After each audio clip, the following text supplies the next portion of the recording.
Oi you, it's time for another episode of Dorothy and the Dealer. Let's tune into the conversation.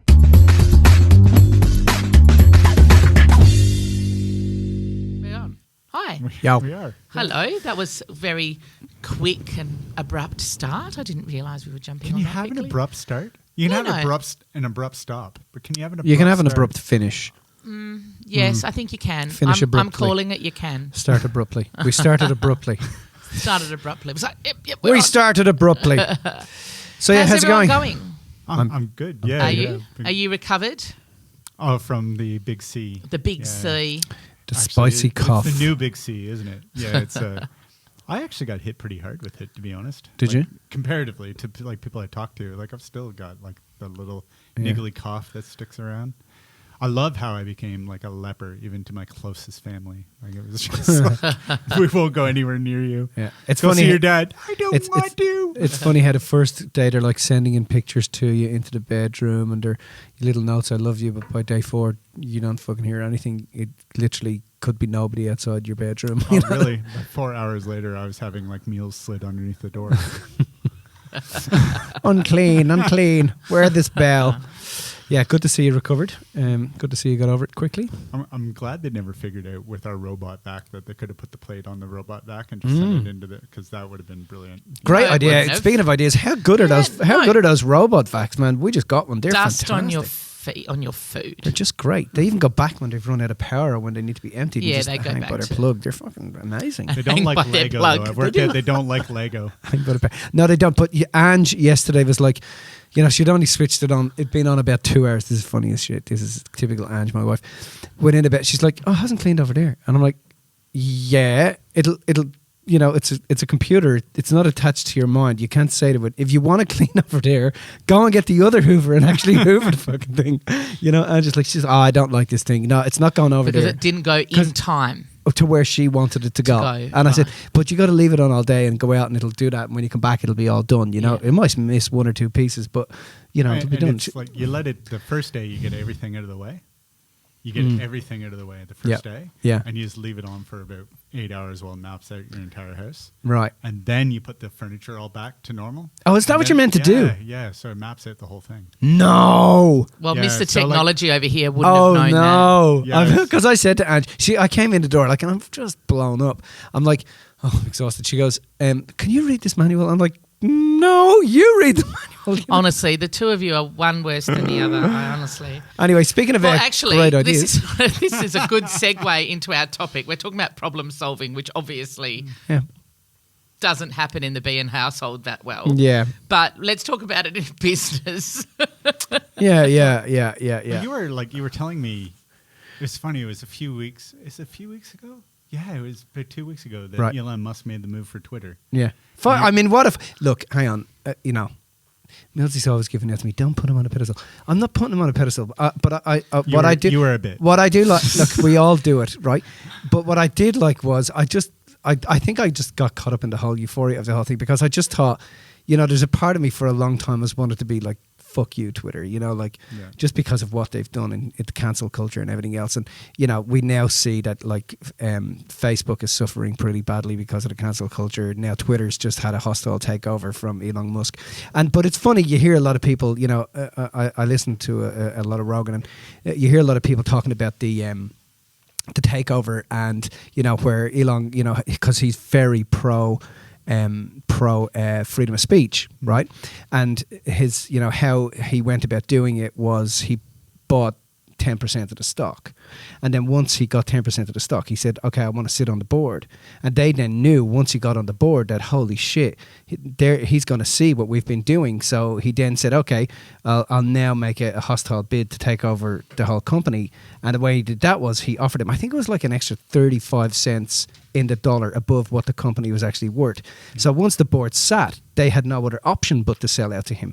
I can't remember what the figure was. I can't remember what, but it's a lot. And So then, and I know all the pro freedom of speech people are out there going, yes, what a great move. And then straight away on some of the feeds, you start seeing people dropping up all sorts of stuff like ivermectin and saved my life and stuff that you could never say before, all this sort of stuff about COVID and everything else started to go up on the feed, and you could see that they were just testing the waters. Yeah, just testing the waters, but you could see that there was a change. Like there was a change in their attitude. They knew that they'd been beat. But and then I was saying it to you, and you'd gone, oh, that sounds like, that's not anything new. And for me, it was new because I'd never seen anything as clever as that. I just thought that's really clever how he did that. That's a hostile takeover. But obviously, hostile takeovers have been happening for a long, Was long, it hostile long. takeover? Yeah, of course. Well, I think that the technique is considered hostile, right? Yeah. You make you buy your way onto the board. Right. You get onto the board. Mm-hmm. You give it better than like a current market rate Yep, for the yep. rest of the company, and then you take it over that way. Yep. It's not like it's an agreed upon. You went and met the CEO and go, look, I'd love to help you out. Yeah, we I think haggle when on I'm this? hearing hostile, I'm thinking, you know. So like the method itself, right? It originated with a guy named Carl Icahn. He was the master of it. Right down to by the way, Carl Icahn would affect their share price by putting out tweets and stuff. That's right. So that was actually part of the problem because they then realized if he sold out his 10%, then Twitter was fucked. It would have just plummeted. People just would have run, to get away from it. They would have just run for the hills. So he knew he had them hook, line and sinker. There was no, I mean, there could have been other options, but the option was the best thing for us to do for the shareholders as the board members is to sell this and get the shareholders such a great price, Yeah, well, that was the thing, right? Because he's now got enough leverage in the business that he's going to be making these like little things, and he would have kept testing, and he was testing it by putting out tweets and saying these things, and he was watching the volatility that was causing, and that is 100%. Like that is a model that's been done so many times. Yeah. But if you weren't in the financial game, if you weren't in somebody that like was looking at these people, you wouldn't even know it. Yeah. What Elon did is he took somebody, he was smart. And I think there's something to learn in this, not from his technique. You either like his technique or you don't like his technique. Like I get when Mills goes, oh, when I see hostile, I'm not really. I think of something a little bit different. Yeah. You either like his technique, you like Elon, or you don't. That's not the thing. What's brilliant about what Elon did is he went, I'm not going to go figure this out. I'm going to find somebody who figured it out, and I'm going to copy what they did. Mm-hmm. And he did. He executed it brilliantly. Mm-hmm. You talk to business owners, they do this all the time, right? They go, I got to figure it out. Yeah, I got to find a unique way. I'm like, you don't have to solve figure a problem. Yeah, you don't have to figure it out. You got to identify the problem, and you have to execute on the solution. That's what a leader does. Mm-hmm. So executing on the solution, though, means if someone has already handled your problem somewhere along the line, if you just go and look and research how they've handled it, all you got to do is just do a carbon copy of what they've done. Yeah, absolutely. It's same with Dan Penna. When Dan Penna his thing is they go in and they do the same sort of thing. They go in and they basically buy companies, put them under an umbrella, and then sell the whole lot as a going concern, which is just brilliant. But they look for companies where somebody is older, they've no kids, they don't want the thing to die, they want to get an income from it, and then they go in and they secure the company with no money down, and then they use the turnover of the company to actually then fund the acquisition of the company, so they never actually pay a cent for any of it, but they might make anything from $8 million to $80 million. Like it's unbelievable what they did.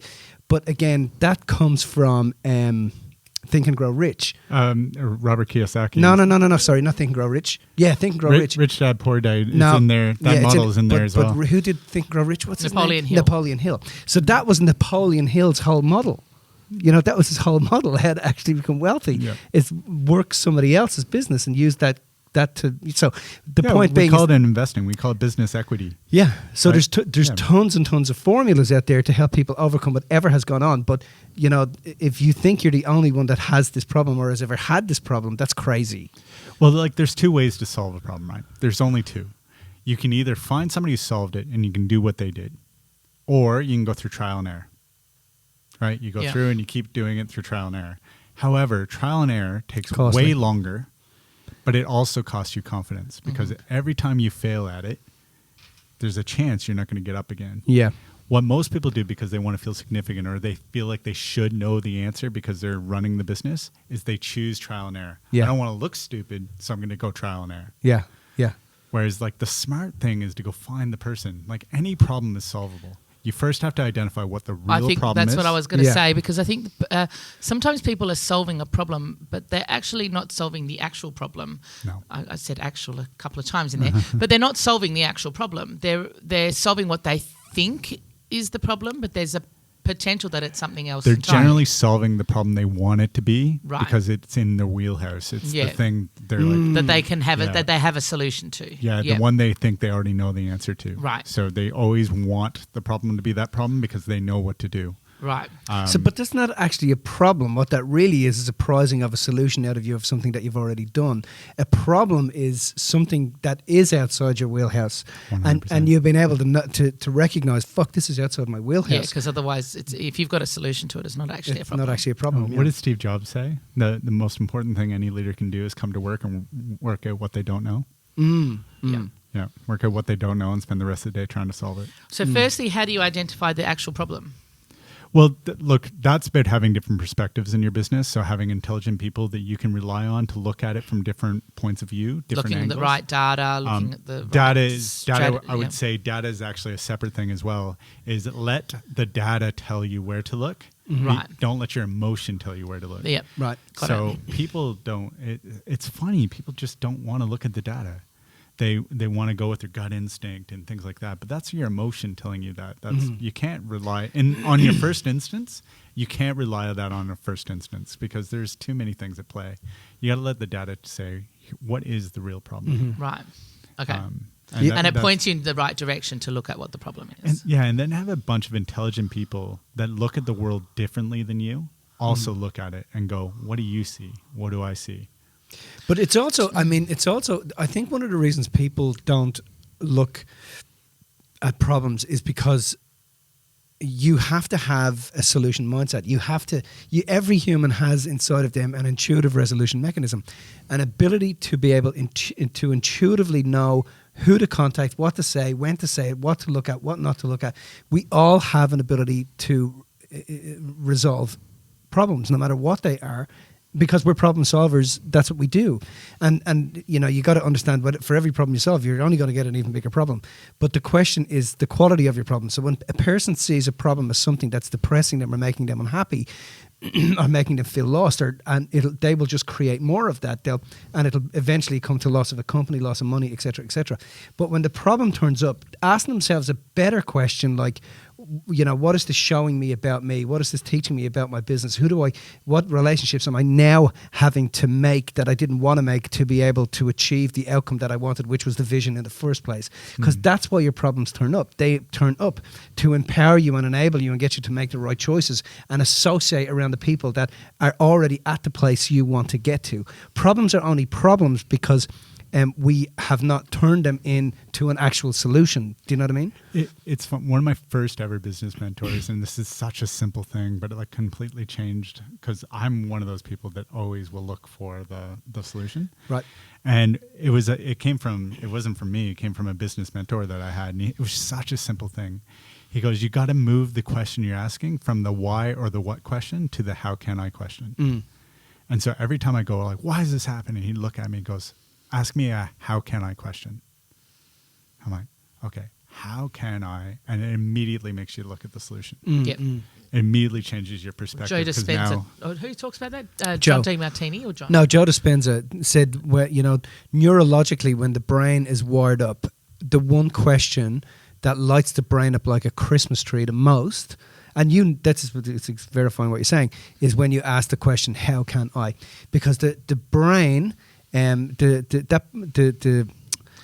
than going through the normal patterns, it has to find a new pattern. Instead of saying, Yes. I can't afford to travel, how can I get paid to travel? Yeah. It makes your brain light up with ideas, with concepts, with things that you may not have thought about if your focus was, I can't afford to. You know what I mean? Yeah, It's a different absolutely. areas of your brain. So by the same token, instead of asking or saying that, repeating the problem, it's about how can I to get to a solution. Yeah, before you ask the how can I, right, you will naturally frame that in a way that lets you off the hook. Yeah.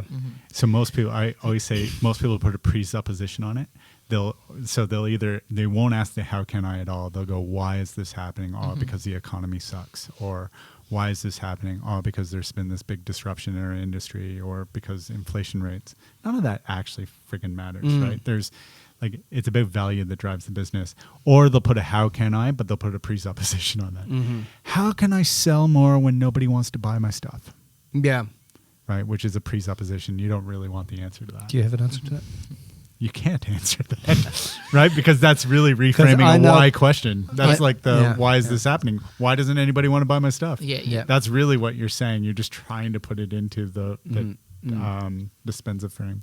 So you said that there's two. So let's say we've identified the problem, which is, and we actually know what the problem is instead of what we think it's going to be, or we're not guessing. Yeah. You said there's two ways of solving the problem: trial and error. And what was the other way? Go into that a bit. Or stand on the shoulder of giants. Standing on the shoulder of giants. Okay, so talk about that. What does that look like? So standing on the shoulder of giants is finding the person who's solved the problem before. Now, a lot of people think that when I say this, all I'm talking about is I got to know somebody. Hey, Jim sold. But you can you can find it through people's biographies. You can find it through books. You look at the nonfiction bestseller book, and what is it? It's people's solution to problems. Right. So you can find a method. I did a search the other day about how can I convert more online leads in a webinar funnel. I came up, believe it or not, 3,000 pages of search results, right? Hey, finished them all? Well, the thing was, I started going through these, and I started really looking at them and going, if I execute it. Now, I'm 50 solutions in, trying to find the best solution, right? Trying to find the one that would work. The majority of them, if I worked them, would work. The majority. So the problem, finding the mentor is not hard. It's knowing how to execute. And only a mentor who's been through it can tell you, oh, this is going to come up for you. A mentor knows the path, right? A mentor goes, oh, by the way, this is where I kind of figured it out. And this is where you're going to, you're going to stumble. And if you see this, it means you haven't done that well. So you're going to have to go back and do that. Whereas when you're doing trial and error, you haven't got any of those guideposts. So you're kind of going blind going, I hope it works. And that's why it takes so much more time. So you're saying that the second solution, rather than trial and error, involves using the other people around you. Yeah. People around you, ideas around you, solutions around you. I think what and makes not relying on one person, not one other person, or that's a team, right? Yeah, absolutely. I think what makes somebody a good leader is that it's not necessarily that they have the answer and come up with the plan. It's that they can identify the problem and they can execute the solution. Meaning, I identify the problem, I go find the person that has the solution, and I make myself execute on that. I make myself work that solution. I think what makes a poor leader is that person goes, what's the problem? Let me redefine the problem to a way that makes me more comfortable, and then let's not execute anything, right? Let's just do trial and error. Let's just keep trying to put out the fires and see what happens. That person always on the surface, when you look at them, you see they're working hard. They're clearly dedicated. They're putting in the long hours. They're the first ones in, the last ones to leave. But they're not really leaders, because a leader wouldn't go, I know everything, because that's impossible. There's just no way. I look at all businesses that are successful. You look at ones you read about. Nobody did it alone. Nobody. No. You won't find a single story that was like, yeah, it was all me. I think somebody commented the other day on, do you know how I teach the wealth principles, right? And there's a system, there's a process to use. And they commented the other day that they just decided to do their own system. They used mine as what we teach is kind of like a guideline, but kind of doing their own system. And she said, why? Because reasons. Do you know what I mean? There were all these reasons. And then once she had a conversation, she just decided, actually, this is how I'm going to just follow this, because I know that there's a solution here that I haven't seen before. So I'm just going to go and do that. Right. And she says everything just changed, right? And it was about recognizing that she'd got herself in the way, and that there's a system and a process that somebody else has worked out, but she was not doing that. She was not using that in the same format. Do you know what I mean? I'm so glad you said that, because that's one of the ways in which we'll scapegoat it. Yeah. Is we'll go get the solution, but then we'll look at it and we won't analyze it from what here really works. Like, why does it work? What's going on? Right. Let's execute it and see. Let's get it up and running before I start cutting it apart. What we do is we go, like say you're trying to lose some weight, right? And you go to somebody and they're like, okay, so you're going to have a lot of vegetables. You go, no, don't like that. Yeah, but if you eat lots of vegetables, you can eat as many carbs as you want. You're like, love that. Okay, I'll keep the carbs bit. I'll get rid of the vegetables bit. And what you do is you manipulate, but that's not executing. Yep. Right? And you'll say, because you're doing stuff, hey, because I'm following through on what I decided to do, I'm executing. Yeah. Execution, like that's they talk about when you talk about doing the basket, the practice makes permanent. Yeah. And it's like people think that throwing the basket towards that basketball hoop is executing. No, making the basket is executing. Yeah.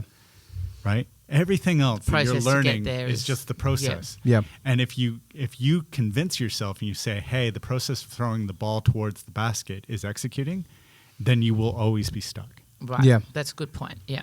So when we're talking about those, like I think we were talking a little bit about it before, about like having a team, having a coach is a limitation. Having somebody that's just the one person that you rely on, that becomes a limitation. Well, yeah, because you're trading in you for them. You're trading But- your but it- understanding for theirs. So that's why a team is so important, because you're going to have certain skills or understandings over here, different ones over here, different ones over here, and that. Like, you're going to have people with different experiences, different solutions, slightly different areas perhaps, or different, I don't know, focuses. But that the benefit of that is that you then get to translate that into what's right for you. Do you know what I mean? Yeah, that's a power of proximity. I Yeah. think so many people talk about it like you're the sum average of the 5 people you spend most time with. Yeah. However, we don't change that depending on what we want in life, right? So the 5 people I spend the most time with, 10 years from now are probably the same 5 people that I spend most time with. And my life looks a lot like theirs. Yeah. Whereas Tim Ferriss practiced this as one of his models, right?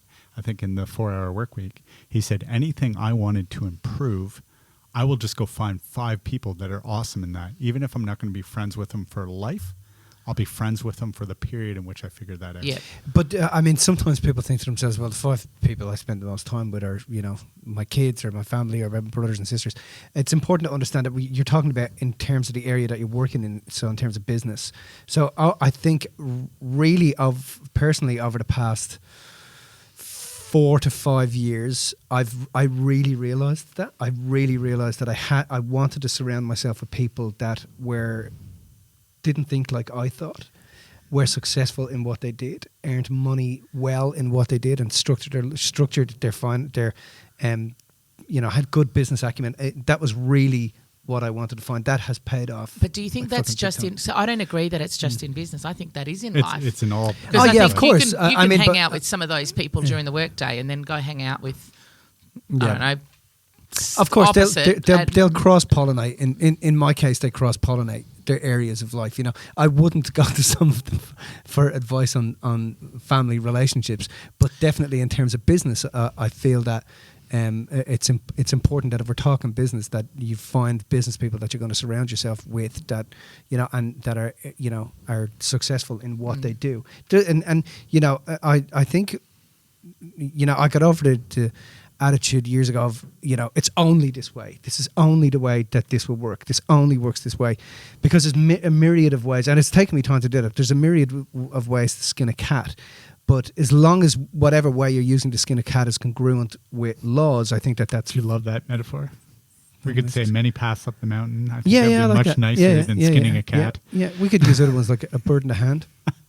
Anyway, but I think that you've got to really follow. You've got to make sure that you take a piece of this, a piece of this, and a piece of this. You're never going to duplicate somebody else's solution, but it's wise to have people around you that have you overcome problems that you know, and it's wise to have people around you that are successful in what they do, so that you can ask yourself the questions and ask them, how did you do it? You know, why do you do it this way? You know, And then you still got to find the solution that works Yeah. for you and your circumstances. I know we're just about to be done, but can I just come around full circle to the Elon Musk and Carl Icahn, was it? Carl Oh, there was So something who- else I wanted to say. One of the comments Musk says continuously is, I am not the one that did this. He says it all the time. He said, I have an extraordinary team of people around me. And you were talking a minute ago about business coaches. Every time I've had a business coach, I remember, I won't say who it was, but I was going for this other business coach who was very aggressive in sales, like a really aggressive sales. But I knew from talking to them on the phone, the aggression was actually making up for the lack of understanding of what they were doing. What they were really saying, I don't know how to do this, but I'm fucking going to tell you that you just fucking punch the prospect in the face and this is fucking how you get it. And that's literally how this person talks, you know? I was like, fuck, okay. I think no one person is going to give you what you need. You know, sadly, those people exist. Yeah. Oh, sadly, yeah. you think we're joking, but those people do. Oh, exist. absolutely, absolutely. And you're either you either bite on that hook or you fucking run a mile, you know. and you have to understand when they're doing that and they're educating in sales, they fucking know how to close you, you know. But I think it's important to understand that, you know. Well, I learned from this. There's no one person that is going to give you what you need. It's all about team. It's all about team, every time, for me, anyway. Absolutely. Yeah, it's your team, your network, your community, whatever you want to call it. Yeah. It's getting the right people around you. Tribe, yeah. So can we go back to my question now? Sorry, so I can't remember what my question was. You wanted What to was my come question? full circle with the Elon Musk. That's Carl right. Icahn. Yes. So tell me about that. So who is Carl Icahn? I haven't heard of. So him Carl personally. Icahn is he's just a financial guru. He's Right. He's an investor. So, Right. but he primarily plays in business equity, and what he tends to do is when he invests in a company, he tries to take it over. Right. So he's the shoulder that Elon stood on, basically. Yeah, it was his model. Like a It was his Right, model okay, that got he it. used, right? Yeah. Like Carl Icahn is. The reason you wouldn't know him is he kind of, because of his model, he tends to play behind the scenes a little bit. Right. Yeah. And Elon was just a very public person who used that model. Cool. Well, there you go. Problem solving. Do you reckon we solve some problems today? Yes. Yes. Feel good with that? Finish with yes. Yours. Yes. It's a good way to finish. The problem is solved. Solve it, definitely. Our, Good chatting with our you. language needs some work here. No. No problem. Be yourself, people. Should we just come to an abrupt stop now? Yeah. Stop. Okay, if you're looking to bulletproof your business, here at MJB Seminars, we have the tools and strategies to supercharge your profits and stop you from becoming one of the 97% of organisations that fail within their first 10 years. So you can learn more about this truly unique system by liking and following us at MJB Seminars over on Instagram and Facebook. And don't forget to subscribe to Dorothy and the Dealer podcast so you never miss a business episode again. Registrations for our business course are by application, and you can express your interest by emailing evolve, EVOLVE, at mjbseminars.com.au.